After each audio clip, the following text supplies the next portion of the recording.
Bienvenue encore une fois à ce partage du mercredi soir. On va commencer immédiatement avec la parole de Dieu. Dans Jérémie, le prophète Jérémie, le chapitre 48, on va lire les versets 11 et 12, qui se lit comme suit. « Depuis sa jeunesse, Moab vivait sans souci. Il n'avait jamais été déporté. Il restait tranquille comme un vin qui a le temps de laisser déposer sa lie. On ne l'avait jamais transvasé. Il avait conservé son goût et tout son arôme. C'est pourquoi, déclare le Seigneur, un de ces jours, je vais lui envoyer des gens pour le transvaser. Ils videront les jarres qui le contiennent et les mettront en pièces. » Alors, le titre ce soir, « Transvaser pour être purifié ». Vous allez dire, c'est un drôle de verset. C'est pas un verset qu'on entend régulièrement dans des messages.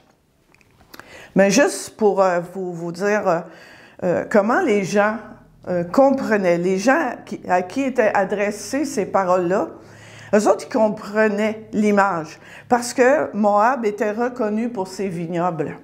Et puis, dans ce temps-là, la façon de purifier le vin, c'était que le vin était laissé dans des vases, jusqu'à ce que les impuretés se déposent dans le fond du récipient. Et ces impuretés-là, c'est ça qui s'appelle la lie.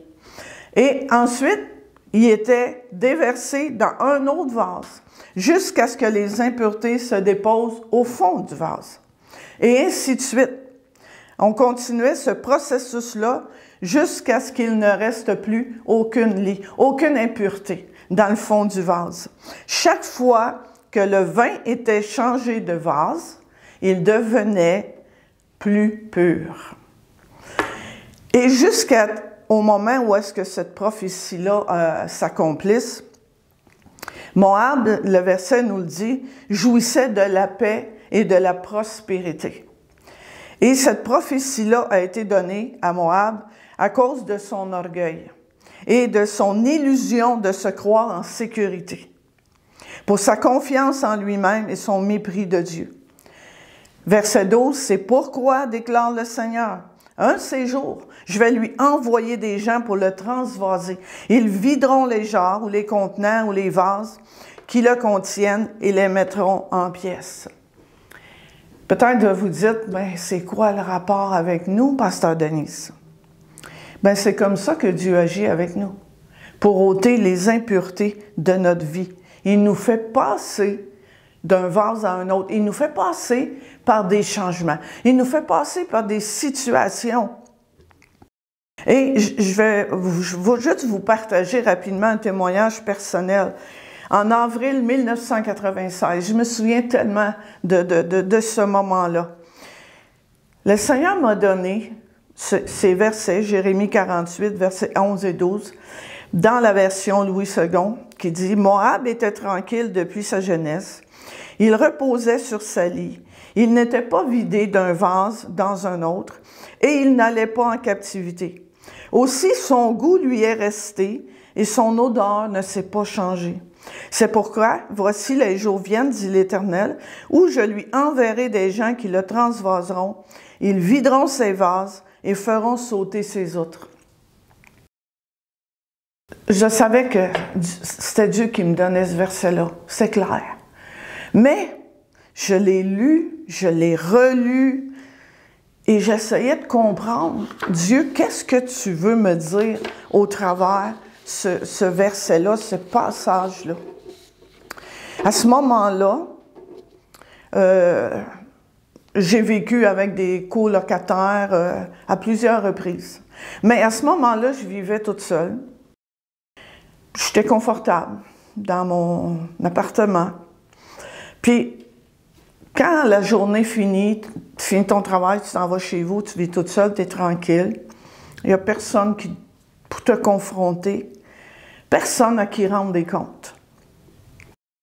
Et après ce temps-là, il est arrivé diverses situations dans ma vie. Mais la situation où est-ce que vraiment j'ai rattaché ce verset-là, c'est un an plus tard.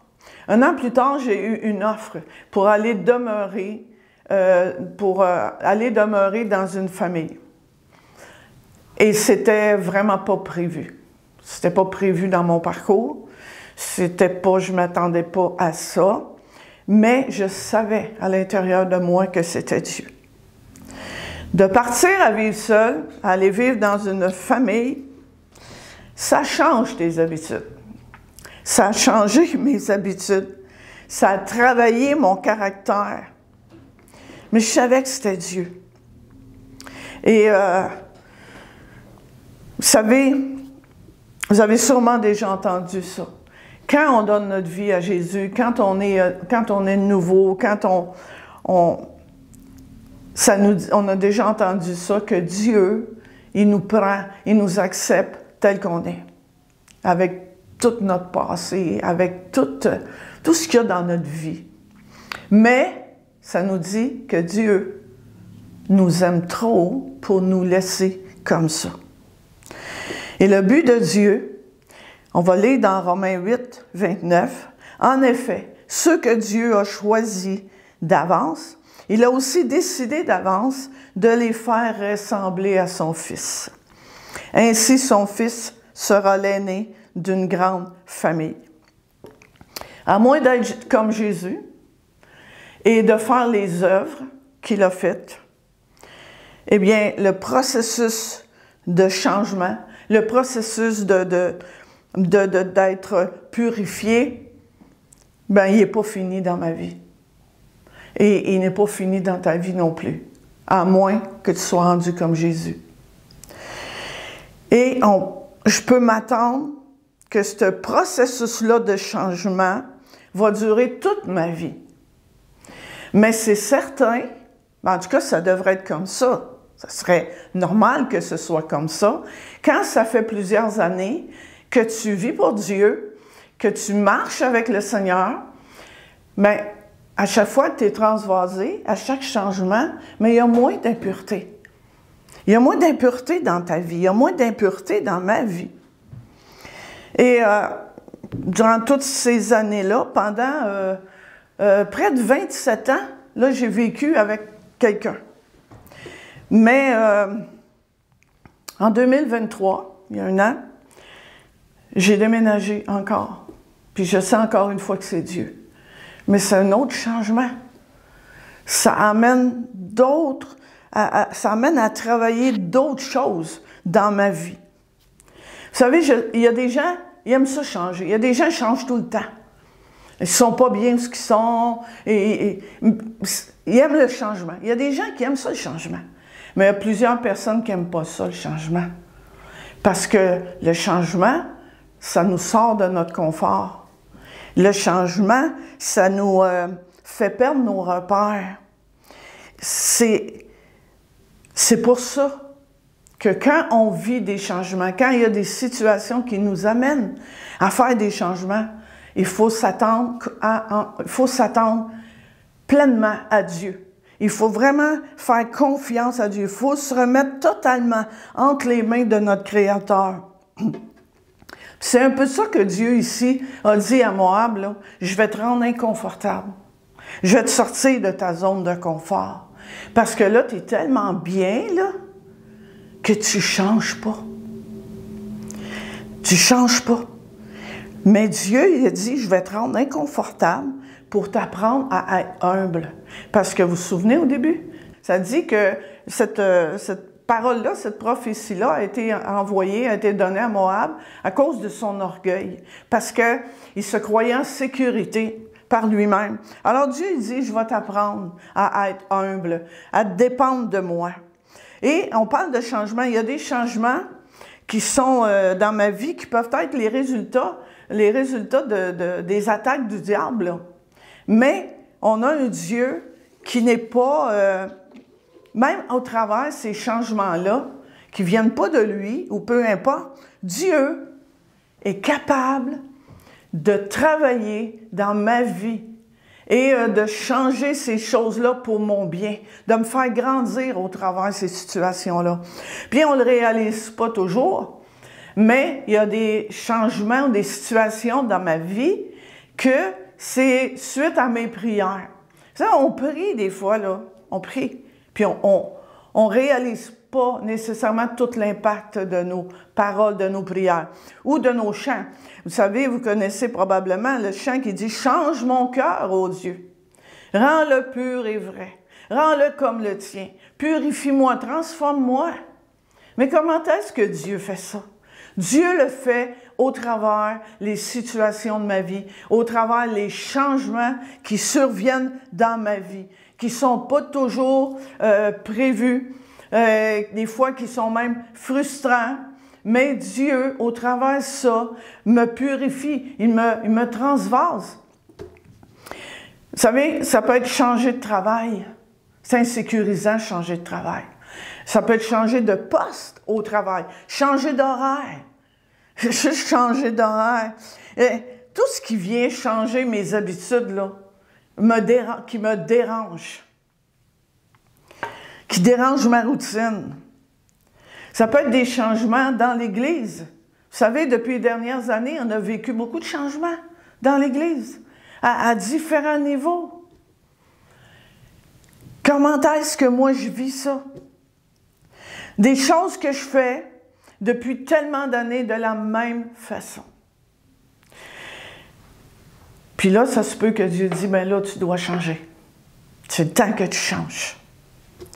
Mais si je reste ouverte au changement que Dieu veut faire dans ma vie, sans leur résister, si je reste ouverte aux choses nouvelles que le Seigneur fait, parce que notre Dieu n'est pas un Dieu de routine.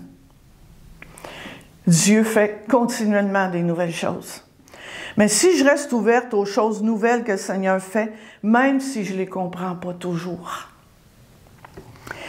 mais si je vais réaliser à la fin de ça que le changement est une occasion de grandir spirituellement. Les changements, ils sont extérieurs. Les changements, ils sont dans le physique, dans le matériel, peu importe. Les changements sont extérieurs, mais transforment mon intérieur. Et je le répète, notre Dieu, c'est un créateur. C'est un créateur. Il fait régulièrement des choses nouvelles.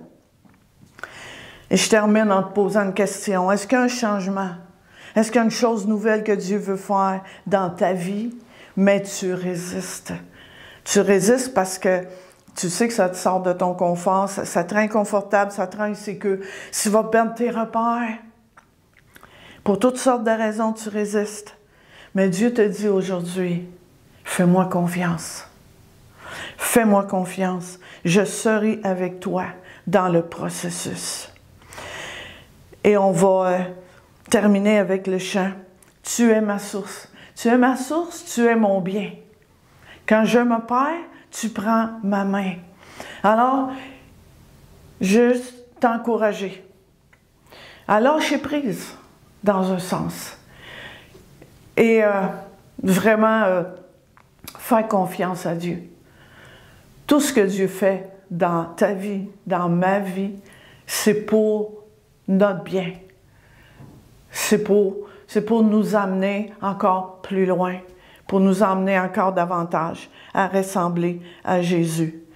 Alors, chante ce chant-là de tout ton cœur. Tu es ma source. Je te fais confiance, Seigneur, dans ce processus d'être transvasé d'un vase à un autre afin d'être purifié. Que Dieu te bénisse abondamment.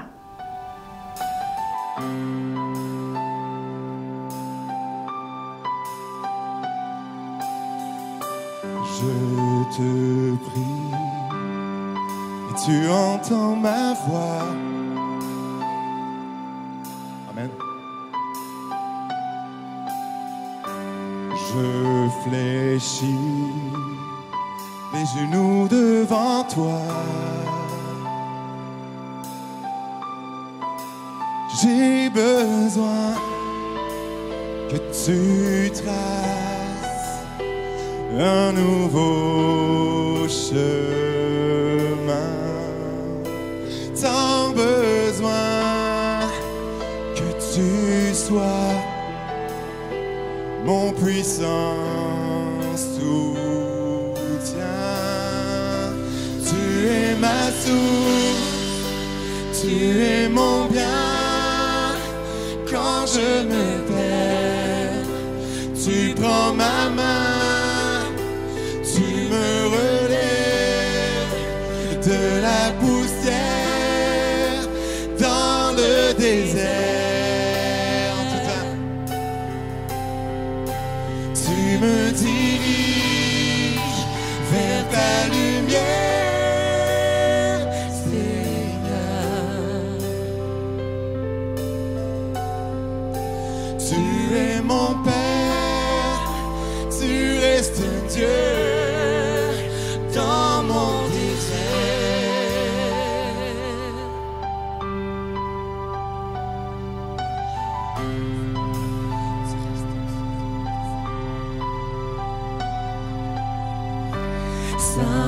Saint-Esprit, je me tiens devant toi.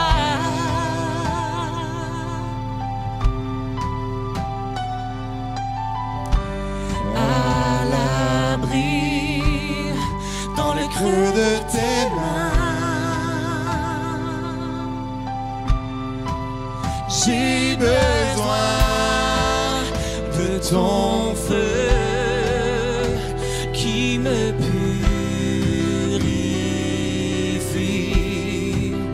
Tant besoin de ta vie, alors je m'y crie. Tu es ma source, tu es mon bien.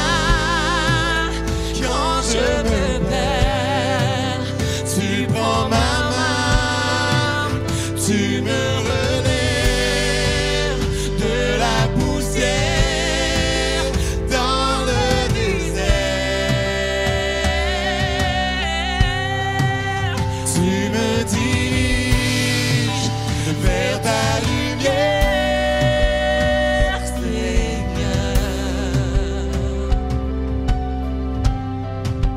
Tu es mon Père, tu restes Dieu dans mon désert.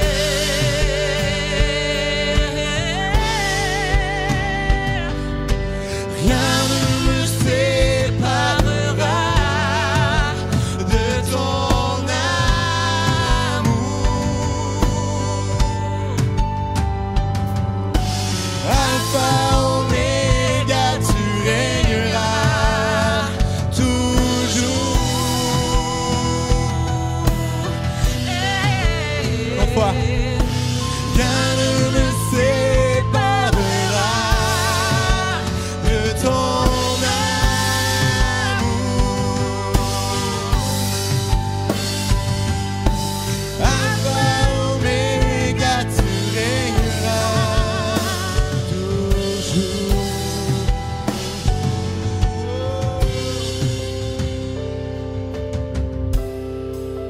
Tu es ma source, tu es mon bien. Quand je me perds, tu prends ma main, tu